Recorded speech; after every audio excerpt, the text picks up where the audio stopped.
अस्सलाम वालेकुम। जी वालेकुम सलाम। जी राना उमैर साहब, हर साल बजट में जो है वो महंगाई में ही इजाफा होता है और आवाम की परेशानियों में भी इजाफा होता है, तो इस हवाले से क्या कहेंगे आप? देखें, परेशानियों का तो ये सिलसिला जारी रहेगा आगे अगले साल अगस्त सितंबर तक, क्योंकि अभी बजट की तैयारियां जारी हैं। आज 8 तारीख है। आज कौमी इक़्तिसादी कौंसिल का इजलास होने जा रहा है, जिसकी सदारत वज़ीर आज़म करेंगे।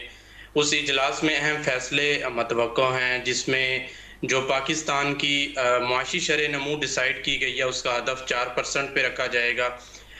उसके अलावा जो तरक्याती मंसूबे हैं चारों सूबों में और वफाक में, पीएसटीपी का जो हुजम रखा गया है 1126 अरब रुपए, रदद देन जो सूबे हैं उनका 3138 अरब रुपए रखा गया है। तो इनके बजट पेश होंगे आज इक़्तिसादी कौंसिल में। महंगाई की शरह दिसंबर तक 8.4% पे रखने का कहा गया है, उसकी इजाज़त आज वज़ीर आज़म देंगे।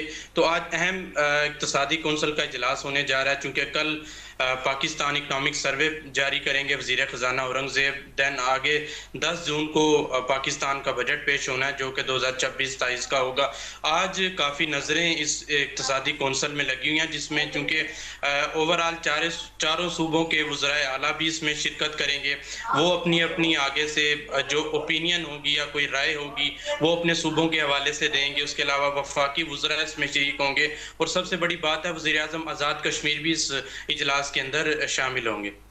ओके, तो बजट में वही बात मैं फिर से करूंगी, गरीब लोगों के बारे में कभी नहीं सोचा जाता। आखिर क्या समझते हैं इस हवाले से? डेफिनेटली लोग बड़ा शोर भी मचा रहे हैं और मचाते हैं हर साल। और इसमें एक क्वेश्चन और आपसे हम करेंगे, वो है सरकारी मुलाजमीन के लिए तनख्वाहों में जो है वो इजाफा हो रहा है कि नहीं हो रहा? देखें, पहले तो जैसे मैं पहले भी काफ़ी बार कह चुका हूँ कि ये पब्लिक बजट नहीं है, ये आईएमएफ बजट है। आईएमएफ पब्लिक चूंकि हर बजट, चीज़ की सॉरी सॉरी राना उमैर साहब, पब्लिक बजट कब हुआ? कभी हिस्ट्री में कभी हुआ तो हमें ज़रूर बताइएगा।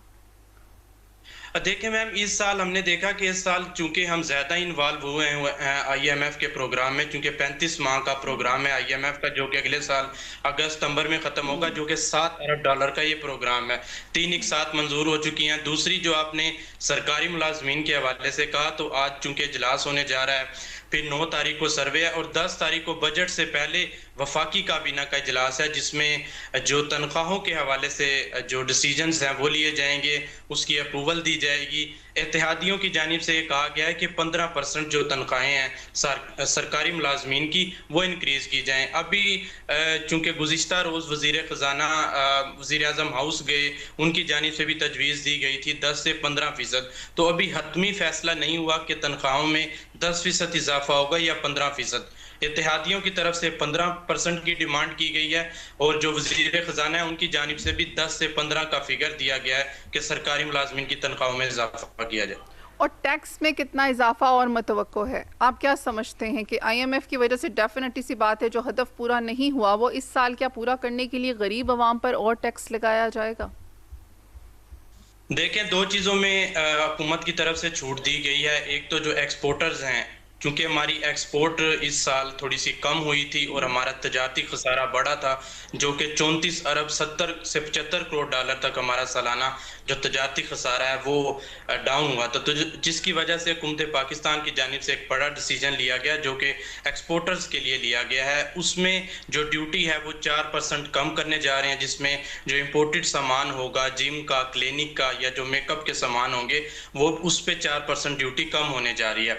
तो बजट का टोटल जो हुजम बताया गया है वो 171 खरब रुपए बताया गया है। तो इसमें जो शॉर्टफॉल एफपीआर का है, चूंकि हम तकरीबन 800 से 900 अरब का जो शॉर्टफॉल है वो एफपीआर का बताया गया, तो हुकूमत ने एक फैसला किया था जो जिस पे पेट्रोलियम लीवी लगाई गई थी। अब पेट्रोलियम लीवी जुलाई तक पाकिस्तान हुकूमत पाकिस्तान जो है, पेट्रोलियम डिवीजन जो है, उनके पास 1000 अरब कह रहे हैं कि जो इसमें तखमीना लगाया जा रहा है इसको शॉर्टफॉल को ख़त्म करने के लिए।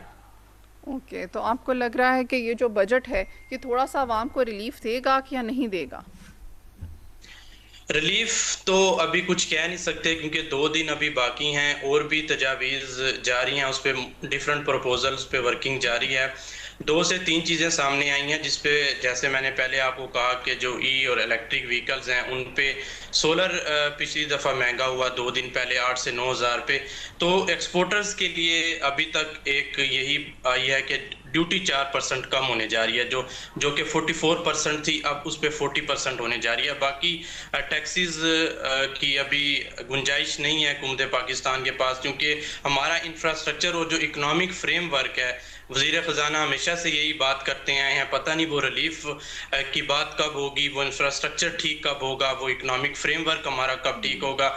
लगता है कि एफबीआर की जो टीम है वो इस सिस्टम को ठीक करना नहीं चाहती। टैक्स कलेक्शंस के हवाले से पॉलिसीज हमारी ठीक नहीं है, वो पॉलिसीज ठीक कौन करेगा, एक बड़ा क्वेश्चन मार्क है ये। जी, एफबीआर की टीम आपको और मुझे फ़ौरन से मैसेज भेजेगी, टाइम पे भेजेगी, लेकिन वहाँ पर क्यों नहीं जाता जहाँ जाना चाहिए, ये हमें नहीं समझ आता।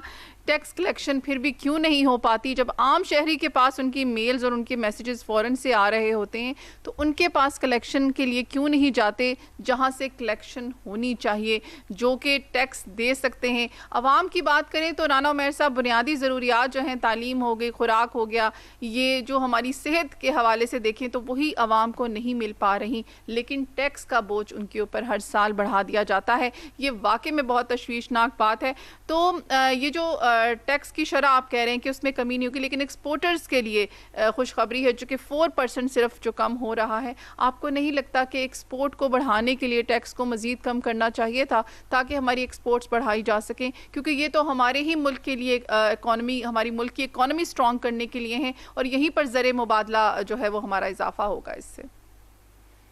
देखें, कोई भी कंट्री होता है, जब वो इकोनॉमिकली डेवलप होता है तो ऑब्वियसली वो इंपोर्ट एक्सपोर्ट पे डिपेंड करता है, ट्रेड्स पे डिपेंड करता है। तो हुकूमत की तरफ से एक अच्छा इनिशिएटिव है जो कि 4% एक्सपोर्टर्स पे ड्यूटी कम की गई हमारी एक्सपोर्ट्स बढ़ाने के लिए।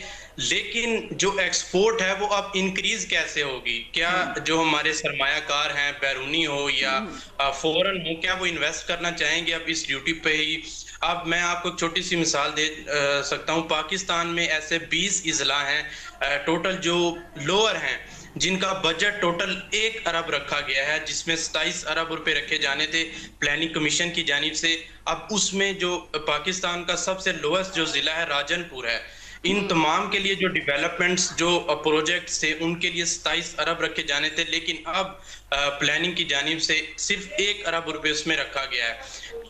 अब देखना होगा पॉलिसीज कैसे जनरेट की जाती हैं, बजट कैसे पेश किया जाता है, क्या बजट में जो बातें की जा रही हैं बजट से पहले, वो बजट के बाद कितनी उस पर इम्पैक्टफुल होंगी। महंगाई की शरह 8.4% जारी है, मुआशी शरह नमू 4 हदफ रखने जा रहे हैं। तो ये बातें, टैक्स कलेक्शंस के हवाले से एफबीआर का सिस्टम ठीक करने को कहा गया था, असासा जात शेयर करने के लिए कहा गया था। तो ये सारी चीजें हैं, अब इसमें देखना होगा कि ये इस पे ये कितना इस पे इम्पैक्ट करते हैं, कितना इस पे इम्प्लीमेंटेशन होती है। तो ये बहुत सारी चीजें हैं जो देखने के लिए हैं। महंगाई की शरह कंट्रोल करनी होगी, अगर नहीं करेंगे तो मजीद जो है वो उसमें इंक्रीज होगा। जी, इन्फ्लेशन रेट जो है वो डेफिनेटली बहुत हाई हो चुका है, और मज़ीद हाई होने की जो है वो तवक्को है, जिसकी यही एक रीज़न है जो आवाम इतनी परेशान है, क्योंकि सबसे ज़्यादा जो टैक्स का बर्डन होता है वो गरीब आवाम पर चला जाता है। वो जो इतना ज़्यादा अर्न कर रहे हैं, या जो एक तबका है ख़ास एलीट, उसके ऊपर उसका बर्डन नहीं आता, बल्कि वो आवाम पर ही डाल देता है। आप देखिए, वो हर चीज़ पर हम टैक्स दे रहे हैं। एक वो टैक्स है जो हम अपनी इनकम पे दे रहे हैं, एक वो टैक्स है जो हम हर चीज़ पर दे रहे हैं, हर प्रोडक्ट पर दे रहे हैं।